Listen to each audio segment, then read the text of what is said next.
Exam ನಲ್ಲಿ fail ಆದ್ರೆ, breakup ಆದ್ರೆ, ಇಂಟರ್ವ್ಯೂ ನಲ್ಲಿ ರಿಜೆಕ್ಟ್ ಆದ್ರೆ, ಬಿಸ್ನೆಸ್ ಅಲ್ಲಿ ಲಾಸ್ ಆದ್ರೆ ಲೈಫೇ ಮುಗ್ದೋಯ್ತು ಅನ್ಸುತ್ತಲ್ಲ. ಯಾಕೆ? ಸ್ಕೂಲು ಕಾಲೇಜ್ ನಲ್ಲಿ ಕೆಮಿಸ್ಟ್ರಿಯಿಂದ ಹಿಸ್ಟ್ರಿ ವರ್ಗು ಹೇಳ್ಕೊಡ್ತಾರೆ, ಆದ್ರೆ ಈ ಫೇಲ್ಯೂರ್ಸ್ ನ ಹೇಗ್ ಹ್ಯಾಂಡಲ್ ಮಾಡ್ಬೇಕು ಅನ್ನೋ ಮಿಸ್ಟ್ರಿನ ಮಾತ್ರ ಹೇಳ್ಕೊಡಲ್ಲ. ಇದು ಒಂದ್ ಗೊತ್ತಿದ್ರೆ ಎಷ್ಟೊಂದು ಅನ್ನೆಸರಿ ಗಿಲ್ಟ್, ಶೇಮ್ ಮತ್ತೆ ಸೆಲ್ಫ್ ಡೌಟ್ ಕಮ್ಮಿ ಆಗ್ತಿತ್ತು ಅಲ್ವಾ? ಫಸ್ಟ್ ಸಕ್ಸಸ್ ಆಪೋಸಿಟ್ ಏನ್ ಹೇಳಿ? ನೀ ಫೇಲ್ಯೂರ್ ಅಂದಿದ್ರೆ 100% ತಪ್ಪು. ಸಕ್ಸಸ್ ಆಪೋಸಿಟ್ ಸ್ಟಾಗ್ನೇಷನ್, ಅಂದ್ರೆ ಏನು ಮಾಡದೇ ಇರೋದು. 20 years ಡಿಗ್ರಿ, 25 ಗೆ ಮದ್ವೆ, 30 ಗೆ ಮನೆ ಮಕ್ಳು. ಇಲ್ಲ ಅಂದ್ರೆ ಫೇಲ್ಯೂರ್ ಅಂತ ಯಾವ್ದೇವ್ ಹೇಳಿದಾನೆ? ಇದ್ ಮೋಟಿವೇಶನ್ ವಿಡಿಯೋ ಅಲ್ಲ, ನಮ್ ರಿಯಾಲಿಟಿ ಚೆಕ್. ನಮಸ್ತೆ. ನಮ್ ಲೈಫ್ ನ ನಾವ್ ಯಾಕೆ ಫೇಲ್ ಆಗ್ತೀವಿ? ಫೇಲ್ಯೂರ್ಸ್ ಇಂದ ಅಷ್ಟೆಲ್ಲ ಅವಮಾನ, ಪೇನ್ ಆಗೋದ್ ಯಾಕೆ? ಫೇಲ್ಯೂರ್ಸ್ ನಮ್ಮನ್ನ ಬ್ರೇಕ್ ಮಾಡುತ್ತಾ, ಇಲ್ಲ ಅದನ್ನೇ ಯೂಸ್ ಮಾಡ್ಕೊಂಡು ಸಕ್ಸಸ್ ಕಡೆಗೆ ಹೋಗ್ಬೋದಾ? ಈ ಎಲ್ಲಾ ಕನ್ಫ್ಯೂಷನ್ ಈ ವಿಡಿಯೋನಲ್ಲಿ ಕ್ಲಿಯರ್ ಮಾಡ್ತೀನಿ. ನಿಮಗೆ ಬಿಸ್ನೆಸ್ ಅಲ್ಲಿ 1 ಲಕ್ಷ ಪ್ರಾಫಿಟ್ ಬೇಕು, ಆದ್ರೆ ಬಂದಿದ್ದು 10,000 ಮಾತ್ರ. ಏನಾಯ್ತಿಲ್ಲಿ? ಎಕ್ಸ್ಪೆಕ್ಟೇಷನ್ 1 ಲಕ್ಷ, ಔಟ್ಕಮ್ 10,000, ಎರಡು ಮ್ಯಾಚ್ ಆಗ್ಲಿಲ್ಲ. ಇದನ್ನೇ ನಾವು ಫೇಲ್ಯೂರ್ ಅಂತ ಲೇಬಲ್ ಮಾಡೋದು. ಫೇಲ್ಯೂರ್ ಅಂದ್ರೆ miss match in expectation and outcome. ಈ ಎಕ್ಸ್ಪೆಕ್ಟೇಷನ್ ನಮ್ದು ಆಗಿರ್ಬೋದು, ಅಥವಾ ನಮ್ ಪೇರೆಂಟ್ಸ್, ಸೊಸೈಟಿ ಅಥವಾ ಟೈಮ್ ಲೈನ್. ಆದ್ರೆ ಔಟ್ಕಮ್ ನಲ್ಲಿ ನಮ್ ಹಾರ್ಡ್ ವರ್ಕ್ ಜೊತೆಗೆ ಲಕ್, ಸಿಚುಯೇಷನ್, ಸಿಸ್ಟಮ್ ಎಲ್ಲಾ ಸೇರಿ ಲೈಫ್ ನಮಗ್ ಹಾಕೋ ಗೂಗ್ಲಿ. ಎಕ್ಸ್ಪೆಕ್ಟೇಷನ್ ನ ಕಂಟ್ರೋಲ್ ಮಾಡ್ಬೋದಾ? ಇಲ್ಲ. ಔಟ್ಕಮ್ ನ ಇಲ್ವೇ ಇಲ್ಲ. ಅಟ್ಲೀಸ್ಟ್ ಆ ಎರಡರ ಮಧ್ಯೆ ಇರೋ ಗ್ಯಾಪ್ ನ 100% ಮಾಡ್ಬೋದು. ಹೇಗೆ? ಮೈಂಡ್ ಸೆಟ್ ಮತ್ತೆ ಪ್ಲಾನಿಂಗ್ ಇಂದ. ಎಕ್ಸಾಮ್ ನಲ್ಲಿ ಪಾಸಿಂಗ್ ಮಾರ್ಕ್ಸ್ ಬರ್ಲಿಲ್ಲ ಅಂತ ಫೇಲ್ಯೂರ್ ಅಲ್ಲ. ಒಂದ್ ಸ್ಟೂಡೆಂಟ್ ಓದ್ಬೇಕಾದ್ರೆ ಅಯ್ಯ ಇದೆಲ್ಲ ಯಾಕೆ ಓದ್ಬೇಕು, ಹೋದ್ರೆ ಹೋಯ್ತು ಅಂತಾರಲ್ಲ, ಆ ಮೈಂಡ್ ಸೆಟ್ ಪ್ರಾಬ್ಲಮ್ ಫೇಲ್ಯೂರ್. ಕೆಲ್ಸ ಸಿಗ್ಲಿಲ್ಲ ಅಂದ್ರೆ ಫೇಲ್ಯೂರ್ ಅಲ್ಲ, ನಾನು ಓದಿದ್ ಯಾವ್ದೋ ಕೇಳೋದೇ ಇಲ್ಲ ಅಂತ ಪ್ರಿಪರೇಷನ್ ನಿಲ್ಸ್ತಾರಲ್ಲ, ಆ planning problem failure. 90% of the time ನಾವೆಲ್ಲ ಫೇಲ್ ಆಗೋದು ಈ ಎರಡರಿಂದ. 1 ಸೆಕೆಂಡ್ ಕ್ಲಿಯರ್ ಆಗಿ ಯೋಚನೆ ಮಾಡಿ, ನಮ್ ಕಂಟ್ರೋಲ್ ನಲ್ಲಿ ಏನಿದೆ? ನಮ್ ಮೈಂಡ್ ಸೆಟ್ ಮತ್ತೆ ನಾವು ಮಾಡೋ ಪ್ಲಾನಿಂಗ್ ಅಷ್ಟೇ. ಆದ್ರೆ ನಾವ್ ಎರಡನ್ ಸರಿ ಮಾಡ್ಕೊಳೋದ್ ಬಿಟ್ಟು ವಿಷಯನ ಕಾಂಪ್ಲಿಕೇಟ್ ಮಾಡಿ ಟೈಮ್ ವೇಸ್ಟ್ ಮಾಡ್ಕೊಳಕ್ಕೆ ನಮ್ ಕಂಟ್ರೋಲ್ ನಲ್ಲಿ ಇಲ್ಲದೆ ಇರೋ ಲಕ್, ಸೊಸೈಟಿ, ಸಿಸ್ಟಮ್ ನಮ್ ಫೇಲ್ಯೂರ್ಸ್ ಗೆ ಕಾರಣ ಅಂತ ಬ್ಲೇಮ್ ಮಾಡ್ಕೊಂಡ್ ಕೂರ್ತೀವಿ. ಒಂದ್ ಟಿವಿ ರಿಮೋಟ್ ವರ್ಕ್ ಆಗ್ಲಿಲ್ಲ ಅಂದ್ರೆ ಈ ರಿಮೋಟೇ ಫೇಲ್ಯೂರ್ ಅಂತ ಡಸ್ಟ್ಬಿನ್ ಹಾಕ್ತಿವ ಹೇಳಿ? ಏನ್ ಮಾಡ್ತೀವಿ? ಮೊದ್ಲು ಒಂದ್ಸರಿ ಕೊಡ್ತೀವಿ, ಆಮೇಲೆ ಇನ್ನೂ ಜೋರಾಗಿ ಕೊಡ್ತೀವಿ. ಇನ್ನೂ ವರ್ಕ್ ಆಗ್ಲಿಲ್ಲ ಅಂದ್ರೆ ಸೆಲ್ ಚೇಂಜ್ ಮಾಡ್ತೀವಿ ಅಷ್ಟೇ. ಸಿಂಪಲ್. ಲೈಫ್ ನಲ್ಲೂ ನಾವ್ ಅನ್ಕೊಂಡಿದ್ ಬಟನ್ ವರ್ಕ್ ಆಗ್ತಿಲ್ಲ ಅಂದ್ರೆ ಮೈಂಡ್ ನ ಹುಟ್ಟಿ ಏನ್ ತಪ್ಪಾಗ್ತಿದೆ ಅಂತ ಯೋಚನೆ ಮಾಡಿ. ಇನ್ನೂ ಗೊತ್ತಾಗಿಲ್ಲ ಅಂದ್ರೆ ಸೆಲ್ ಚೇಂಜ್ ಮಾಡೋ ತರ ಪ್ಲಾನ್ ಚೇಂಜ್ ಮಾಡಿ ಅಷ್ಟೇ. ಯಾರು ಫೇಲ್ಯೂರ್ ಅಲ್ಲ, ಮೈಂಡ್ ಸೆಟ್ ಮತ್ತೆ ಪ್ಲಾನಿಂಗ್ ಸರಿ ಇರಲ್ಲ ಅಷ್ಟೇ. ಈ ಫೇಲ್ಯೂರ್ಸ್ ಬಂದಾಗ ನಮ್ ಇಡೀ ಎಕ್ಸಿಸ್ಟೆನ್ಸ್ ಗೆ ಅವಮಾನ ಆಗಿ ಅಷ್ಟೊಂದು ಪೇನ್ ಆಗೋದ್ ಯಾಕೆ? ವರಿ ಮಾಡ್ಬೇಡಿ, ಇದು ಎಲ್ಲಾರ್ಗೂ ಆಗುತ್ತೆ. ಆದ್ರೆ ತುಂಬಾ ಕಮ್ಮಿ ಜನ ಇದರಿಂದ ಆಚೆ ಬಂದು ಸಕ್ಸಸ್ ಕಾಣ್ತಾರೆ. ಇನ್ನ ಬರೀ 5 ನಿಮಿಷದಲ್ಲಿ ನಾವ್ ಈ ಫೇಲ್ಯೂರ್ಸ್ ಅನ್ನ ಮರನ ಬೇರ್ ಸಮೇತ ಕಿತ್ ಹಾಕೋಣ. ನಮ್ ನಿಜವಾದ ಪ್ರಾಬ್ಲಮ್ ಏನ್ ಗೊತ್ತಾ?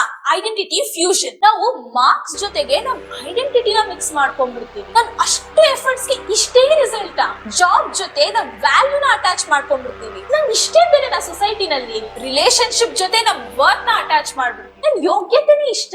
ಒಂದೇ ಒಂದ್ ಇವೆಂಟ್ ನ ತಗೊಂಡು ನಾನು ಏನಕ್ಕೂ ಯೂಸ್ ಇಲ್ಲ, ನಾನೇ ಫೇಲ್ಯೂರ್ ಅಂತ ನಮ್ ಇಡೀ ಐಡೆಂಟಿಟಿಗೆ ಮಸಿ ಬೆಳೆದ್ಬಿಡ್ತೀವಿ. ಇಲ್ಲೇ ಪೇನ್ ಸ್ಟಾರ್ಟ್ ಆಗೋದು. ಫೇಲ್ಯೂರ್ ನಮ್ಮನ್ನ ಹರ್ಟ್ ಮಾಡಲ್ಲ, ಈಗೋ ಅಟ್ಯಾಚ್ಮೆಂಟ್ ಮಾತ್ರ ಹರ್ಟ್ ಮಾಡುತ್ತೆ. ಮೊದ್ಲು ಅದನ್ನ ಬಿಡ್ಬೇಕು. ಕೆಟಸ್ಟ್ರೋಫೈಸಿಂಗ್ ಮತ್ತೆ ಓವರ್ ಜನರಲೈಸೇಷನ್ ಬಯಾಸ್. ಒಂದ್ಸರಿ ಫೇಲ್ ಆದ್ರೆ ಇನ್ನ ನಾನು ಯಾವಾಗ್ಲೂ ಫೇಲ್ ಅಂತ ಡಿಸೈಡ್ ಮಾಡ್ಕೊಳ್ಳೋದನ್ನ ಸೈಕಾಲಜಿನಲ್ಲಿ ಓವರ್ ಜನರಲೈಸೇಷನ್ ಬಯಾಸ್ ಅಂತ ಕರೀತಾರೆ. ಫೇಲ್ಯೂರ್ ನೋಡಿದ ತಕ್ಷಣ ನಮ್ ಬ್ರೈನ್ ನೆಕ್ಸ್ಟ್ ಲೆವೆಲ್ ಡ್ರಾಮಾನೇ ಸ್ಟಾರ್ಟ್ ಮಾಡುತ್ತೆ. ನನ್ ಲೈಫೇ ಮುಗೀತು, ನಾನ್ ಯಾವಾಗ್ಲೂ ಫೇಲ್ ಆಗ್ತೀನಿ, ನಂಗ್ ಮಾತ್ರ ಹೀಗಾಗುತ್ತೆ ಅನ್ನೋ ಫೀಲಿಂಗ್ಸ್ ಇಂದ ಅಂಡರ್ ಕಾನ್ಫಿಡೆಂಟ್ ಆಗಿ ಕನಸ್ ಕಾಣೋದೇ ಬಿಟ್ಬಿಡ್ತೀವಿ. ಒಂದ್ ಇವೆಂಟ್ ನ ತಗೊಂಡು ಫ್ಯೂಚರ್ ನ ಪೂರ ಡಾರ್ಕ್ ಆಗಿ ಇಮ್ಯಾಜಿನ್ ಮಾಡ್ಕೊಳ್ಳೋದನ್ನ ಕೆಟಸ್ಟ್ರೋಫೈಸಿಂಗ್ ಅಂತಾರೆ. ಆದ್ರೆ ನಂಬಿ ಈ ಎರಡು ರಿಯಾಲಿಟಿ ಅಲ್ಲ, ಇದು ನಮ್ ಬ್ರೈನ್ ಆಡೋ ಸರ್ವೈವಲ್ ಗೇಮ್ಸ್ ಅಷ್ಟೇ. ಸೊ ಈ ತರ ಫೀಲಿಂಗ್ಸ್ ನೇ ನಿಜ ಅನ್ಕೊಳ್ಳೋದನ್ನ ನಿಲ್ಸ್ಬೇಕು. ಕೇಳಿ, ನೋಬೆಲ್ ಪ್ರೈಸ್ ವಿನ್ ಆಗಿದ್ ರಿಸರ್ಚ್ ಇದು. ಸೈಕಾಲಜಿಸ್ಟ್ ಡೇನಿಯಲ್ ಕೇನ್ಮ್ಯಾನ್ ನ ಲಾಸ್ ಅವರ್ಷನ್ ಥಿಯರಿ ಇದೇನ್ ಹೇಳುತ್ತೆ ಅಂದ್ರೆ, ಖುಷಿಗಿಂತ ನೋವು ಯಾವಾಗ್ಲೂ ಡಬಲ್ ಫೀಲ್ ಆಗುತ್ತೆ ಅಂತ.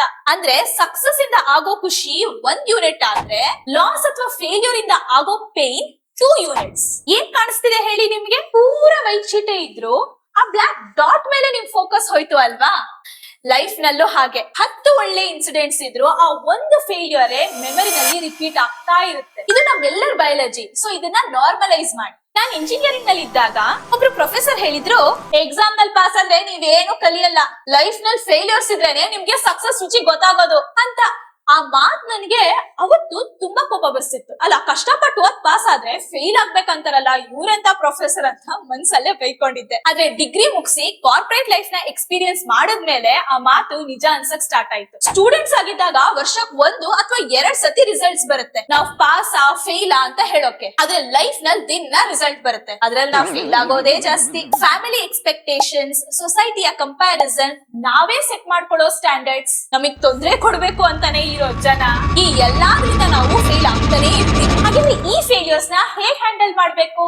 ಫಸ್ಟ್, ಫೇಲ್ಯೂರ್ ನಮ್ ಎನಿಮಿ ಅಲ್ಲ, ಮೊದ್ಲು ಅದನ್ನ ತಲೆಯಿಂದ ತೆಗೆದುಹಾಕಿ. ಫೇಲ್ಯೂರ್ ನಮ್ ಗೈಡ್. ಫೇಲ್ಯೂರ್ಸ್ ನ ಡೇಟಾ ತರ ನೋಡಿ, ಅದರಿಂದ ನಾವು ಕಂಟಿನ್ಯೂಸ್ ಫೀಡ್ಬ್ಯಾಕ್ ತಗೊಂಡು ಲೈಫ್ ನಲ್ಲಿ ಗ್ರೋ ಆಗ್ಬೇಕು. ಕೇಳಿ, ಈ Stanford psychologist Carroll deck research ಪ್ರಕಾರ ಫಿಕ್ಸ್ಡ್ ಮೈಂಡ್ ಸೆಟ್ ಇರೋರ್ಗೆ ಫೇಲ್ಯೂರ್ ಯಾವಾಗ್ಲೂ ಪರ್ಸನಲ್ ಅಟ್ಯಾಕ್ ಆಗ್ತಿತ್ತಂತೆ. ನಮಗೆ ಟ್ಯಾಲೆಂಟ್ ಇಲ್ಲ, ನಾವು ಬುದ್ಧಿವಂತರಲ್ಲ, ಎಫರ್ಟೇ ಹಾಕಿಲ್ಲ, ನಮ್ಗೆ ಪೊಟೆನ್ಶಿಯಲ್ ಇಲ್ಲ ಅಂತ. ಆದ್ರೆ ಗ್ರೋತ್ ಮೈಂಡ್ ಸೆಟ್ ಇರೋರ್ಗೆ ಅದೇ ಫೇಲ್ಯೂರ್ ಫೀಡ್ಬ್ಯಾಕ್ ಅನ್ಸುತ್ತಂತೆ. ಈ ಮೆಥಡ್ ಯಾಕೋ ವರ್ಕ್ ಆಗ್ತಿಲ್ಲ, ಚೇಂಜ್ ಮಾಡೋಣ, ಪ್ರಿಪರೇಷನ್ ಇನ್ನು ಸ್ಟ್ರಾಂಗ್ ಮಾಡೋಣ, ಇನ್ನು ಪ್ರಾಕ್ಟೀಸ್ ಚೆನ್ನಾಗಿ ಮಾಡ್ಬೇಕನ್ಸುತ್ತೆ ಅಂತ. ಇಷ್ಟೇ ಸಿಂಪಲ್. ನಮ್ಮ ಐಡೆಂಟಿಟಿನ ಯಾಕೆ ಹರ್ಟ್ ಮಾಡ್ಬೇಕು? ಫೇಲ್ಯೂರ್ ಸೇಮೇ ಇರುತ್ತೆ, ಆದ್ರೆ ನಾವ್ ಅದನ್ನ ಅಪ್ರೋಚ್ ಮಾಡೋ ರೀತಿ, ಹೇಗೆ ಇಂಟರ್ಪ್ರಿಟ್ ಮಾಡ್ತೀವಿ ಅನ್ನೋದ್ರ ಮೇಲೆ ನಮ್ ಸಕ್ಸಸ್ ನಿಂತಿರುತ್ತೆ. ಥಾಮಸ್ ಆಲ್ವಾ ಎಡಿಸನ್ 1000 ಬಾರಿ ಬಲ್ಬ್ ಎಕ್ಸ್ಪೆರಿಮೆಂಟ್ ನಲ್ಲಿ ಫೇಲ್ ಆದ್ರು. ಇನ್ನ ಅಬ್ರಹಂ ಲಿಂಕನ್ 30 ವರ್ಷ ಪಬ್ಲಿಕ್ ಲೈಫ್ ನಲ್ಲಿ ಎಷ್ಟೊಂದು ಅವಮಾನಗಳಿಂದ ಫೇಲ್ಯೂರ್ಸ್ ನ ನೋಡಿ. ನಿಮಗ್ ಗೊತ್ತಾ, ನಮ್ಮ ಅಬ್ದುಲ್ ಕಲಾಂ ಅವರ ಫೈಟರ್ ಪೈಲಟ್ ಆಗೋ ಕನ್ಸು ಬರೀ ಒಂದೇ ಒಂದ್ ರ್ಯಾಂಕ್ ನಲ್ಲಿ ಫೇಲ್ ಆಯ್ತು. ಇವ್ರಿಗೆಲ್ಲಾ ಕಾಮನ್ ಏನ್ ಗೊತ್ತಾ?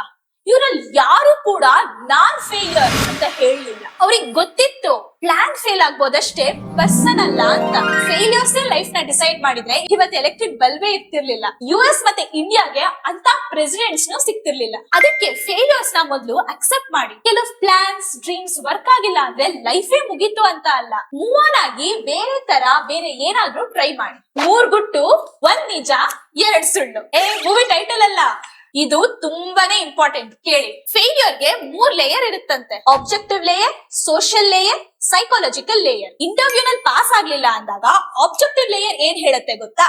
ಪ್ರಿಪರೇಷನ್ ಸ್ಟ್ರಾಂಗ್ ಮಾಡ್ಬೇಕು, ಪ್ಲಾನಿಂಗ್ ಇಂಪ್ರೂವ್ ಮಾಡ್ಬೇಕು, ಸ್ಕಿಲ್ ನ ಅಪ್ಡೇಟ್ ಮಾಡ್ಕೊಬೇಕು. ಇದೆಲ್ಲ ನಮ್ ಕಂಟ್ರೋಲ್ ಅಲ್ಲಿ ಇದೆ, ನಾವ್ 100% ಮಾಡ್ಬೋದು. ಈ ಆಬ್ಜೆಕ್ಟಿವ್ ಲೇಯರ್ ನಮ್ಗೆ ಆಕ್ಷನಬಲ್ ಐಟಮ್ಸ್ ಕೊಡುತ್ತೆ. ಆದ್ರೆ ಈ ಸೋಷಿಯಲ್ ಲೇಯರ್ ಇದೆಯಲ್ಲ, ಬರೀ ಭಯ ಪಡಿಸುತ್ತೆ. ಈಗ ಮನೆಯವ್ರಿಗೆ ಮುಖ ಹೇಗ್ ತೋರ್ಸ್ಲಿ, ಫ್ರೆಂಡ್ಸ್ ನನ್ನ ಆಡ್ಕೊಂತಾರೆ, ನಾನ್ ಯಾರು ರೆಸ್ಪೆಕ್ಟೇ ಮಾಡಲ್ಲ ಅನ್ಸ್ಬಿಡುತ್ತೆ. ಇನ್ನ ಈ ಲೇಯರ್ ಫುಲ್ ಡೇಂಜರಸ್, ತಲೆನೇ ಕೆಡ್ಸುತ್ತೆ. ನನ್ ಲೈಫ್ ಅಷ್ಟೇ ಮುಗೀತು, ನನ್ಗೇನು ಅಚೀವ್ ಮಾಡಕ್ಕಾಗಲ್ಲ ಅನ್ಸ್ಬಿಡುತ್ತೆ. ಸೊ ಈ 3ರಿಂದ ನಿಮ್ಗೆ ಏನ್ ಅರ್ಥ ಆಯ್ತು?